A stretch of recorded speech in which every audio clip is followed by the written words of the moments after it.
Madhuraj recipe मराठीमध्ये तुम्हा सगळ्यांचं खूप खूप खूप मनापासून स्वागत। आज आपण कोळंबी भात कसा बनवायचा ते बघूयात। नवीन रेसिपीच्या अपडेटसाठी मधुराज रेसिपी चॅनल सबस्क्राइब करा आणि त्याचबरोबर बेल आयकॉन क्लिक करायला विसरू नका।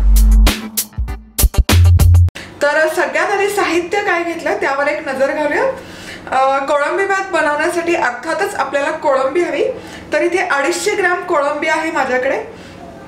कोळंबी डिव्हेड करून त्याचबरोबर त्यातल्या शेल्स असतात, शेल काढून त्याची जी इथे काळी शीर असते ती शीर काढून घेतली आहे आणि त्यानंतर कोळंबी इथे मी व्यवस्थित स्वच्छ धुवून घेतली आहे। धुवून झाल्यानंतर त्यातलं पाणी पूर्ण निथळून घ्यायचं। कोळंबी मॅरिनेट करण्यासाठी आपल्याला आलं लसूण पेस्ट लागेल। 2 चमचे आलं लसूण पेस्ट आहे। 1 चमचा आपण कोळंबी मॅरिनेट करण्यासाठी घालणार आणि 1 भाताचा मसाला करताना। त्यानंतर हळद आहे अर्धा चमचा, लाल तिखट 3 चमचे आहे। यातला 1 चमचा लाल तिखट आपण कोळंबी मध्ये घालणार आहोत आणि 2 चमचे लाल तिखट भाताचा मसाला करताना। लिंबू लागेल आपल्याला हे मॅरिनेट करताना आणि मीठ। आता भात करण्यासाठी काय हवं? भात करण्यासाठी आपल्याला तांदूळ हवा। 1 कप तांदूळ घेतलाय, अख्खा बासमती घेतलाय या ठिकाणी। 1 कप बारीक चिरलेला कांदा, अर्धा कप बारीक चिरलेला टोमॅटो, 1 मोठा चमचा गरम मसाला घेतलाय। कुठलाही तुमचा गरम मसाला घ्या किंवा ठेवणीतला मालवणी मसाला असेल, आगरी मसाला असेल, ते मसाले जरी वापरले काहीच हरकत नाही। धनेपूड आहे 1 चमचा आणि अर्थातच मीठ चवीनुसार आणि थोडीशी कोथिंबीर। तर सगळ्यात आधी आपण हा जो तांदूळ आहे तांदूळ घ्यायचा एका बाउल मध्ये आणि हा पाण्यामध्ये स्वच्छ धुवून घ्यायचा। 3 ते 4 वेळा पाण्याखालून स्वच्छ धुवून घ्यायचा। या ठिकाणी हा बासमती तांदूळ मी व्यवस्थित स्वच्छ धुवून घेतला। आता यामध्ये आपण पाणी घालूयात आणि अर्धा तास आपण हा सोक करायला ठेवूयात, भिजवून घेऊयात। आता आपण कोळंबी मॅरिनेट करून घेऊयात। तर त्यासाठी आपण यामध्ये हे जे आलं लसूण पेस्ट घेतली त्यातली अर्धी आलं लसूण पेस्ट यामध्ये घालूयात। हळद घालायची, थोडंसं लाल तिखट 1 चमचाभर, लिंबाचा रस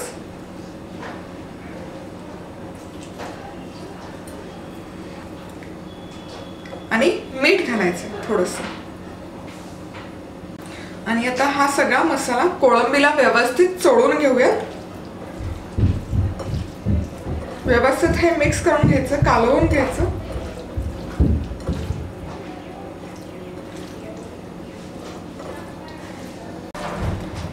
हे व्यवस्थित असं मिक्स करून झालं की झाकण ठेवायचं आणि 15 ते 20 मिनिट हे मॅरिनेट करून घेऊयात। तर आता आपण फोडणी घालूयात। तर साहित्य सांगताना मी इथे जिरं सांगायचं विसरले आणि आपल्याला जिऱ्याबरोबर काही खडे मसालेही लागते। तर अर्धा चमचा जिरं घालायचं। इथे मी तुपाची फोडणी घालते।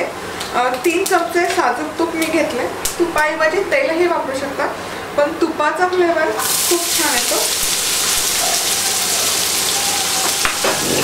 मस्त असा सोनेरी रंग येईपर्यंत आपण कांदा परतून घ्यायचा।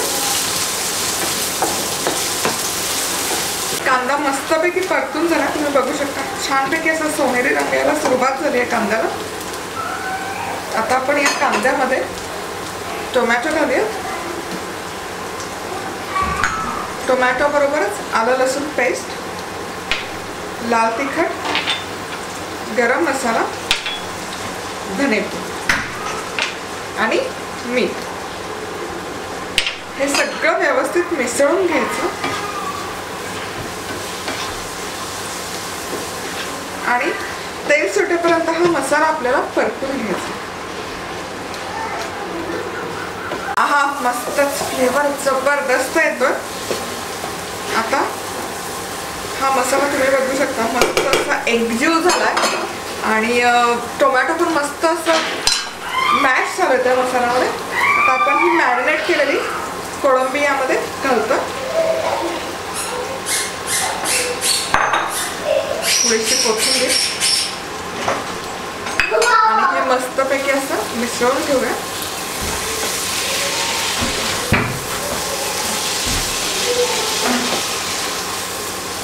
कोळंबीला मस्तपैकी असं मसाल्याचं कोटिंग आलंय, आपला तूप दिसतंय।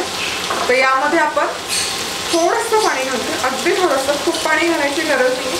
जस्ट ज्या बाउलमध्ये मॅरिनेट केली होती कोळंबी त्यामध्ये 2-3 चमचे पाणी घालून हे पाणी घालायचं, झाकण ठेवायचं आणि फक्त 4 ते 5 मिनिट आपण ही कोळंबी मध्यम आचेवर शिजवून घेऊया. छोटी कोळंबी आहे, छोटे प्रॉन्स आहेत, पटकन शिजतात, फार वेळ नाही लागत. ओव्हरकुक जर तुम्ही केलं 10-15 मिनिट शिजवले तर त्याला इलॅस्टिक किंवा असं थोडं चिबी टेक्स्चर येतं. कोळंबी मस्त मऊ लुसलुशीत राहिली पाहिजे, त्यामुळे ओव्हरकुक नाही करायची, त्याचबरोबर कच्ची पण नाही राहिली पाहिजे. त्यामुळे 4 ते 5 मिनिट परफेक्ट टाइम आहे कोळंबी शिजण्यासाठी. कोळंबी आपली शिजवून तयार होतीये, तोवर इथे एका पॅनमध्ये मी पाणी घेतलंय भात शिजवण्यासाठी. आता या पाण्यामध्ये आपण खडे मसाले घालतो. एक 4 ते 5 काळी मिरी आहे, 2 हिरवी वेलची आहे, 5 ते 6 लवंगा, थोडी दालचिनी आणि तमालपत्र. हे सगळं एकत्र पाण्यामध्ये घालूया. मीठ घालायचं. त्याचबरोबर हा जो भात आहे जो मी पाण्यामध्ये भिजवून ठेवला होता तो पण घालते आणि हा पण मस्तपैकी शिजवून घेऊ. आता एक 7 ते 8 मिनिट हाय हीटवर मी हा राईस शिजवून घेतलाय, तांदूळ शिजवून घेतलाय. पूर्ण शिजवून घ्यायचं आपल्याला, अर्धा कच्चा वगैरे ठेवायची अजिबात गरज नाहीये, पूर्ण शिजवायचं. तुम्ही बघू शकता व्यवस्थित असा शिजलाय भात.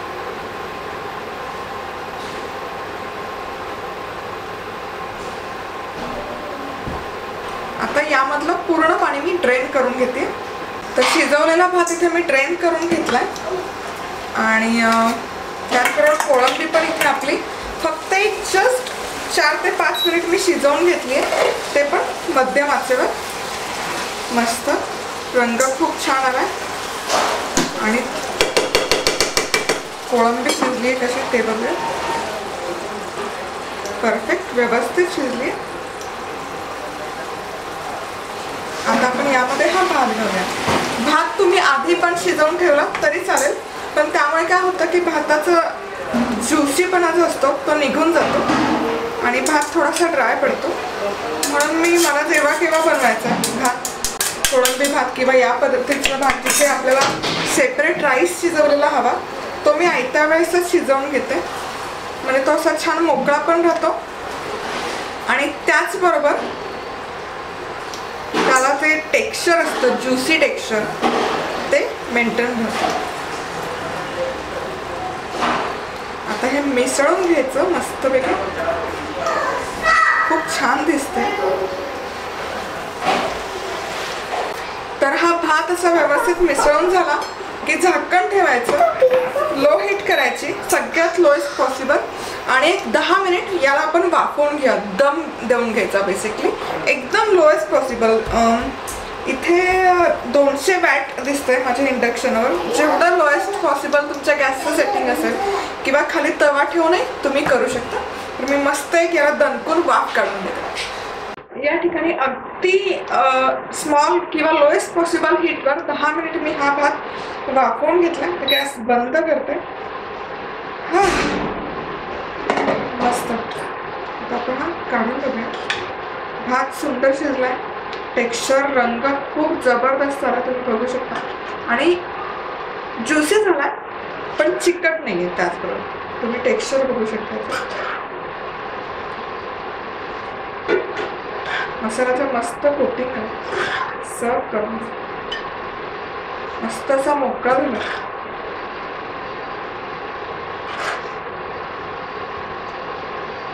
मस्त खूप सुंदर दिसतोय हा कोळंबीचा. रंग अफलातून आलाय, फ्लेवर पण जबरदस्त आहे. तुम्ही घरी नक्की बनवून बघा. बनवला की पटकन फोटो काढून मला पाठवायला विसरू नका.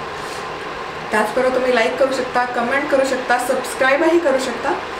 तर आज वेळात वेळ काढून तुम्ही ही रेसिपी पाहिल्याबद्दल तुम्हा सगळ्यांचे खूप खूप खूप मनापासून धन्यवाद. पुन्हा भेटूयात अशाच एका छानशा रेसिपीबरोबर.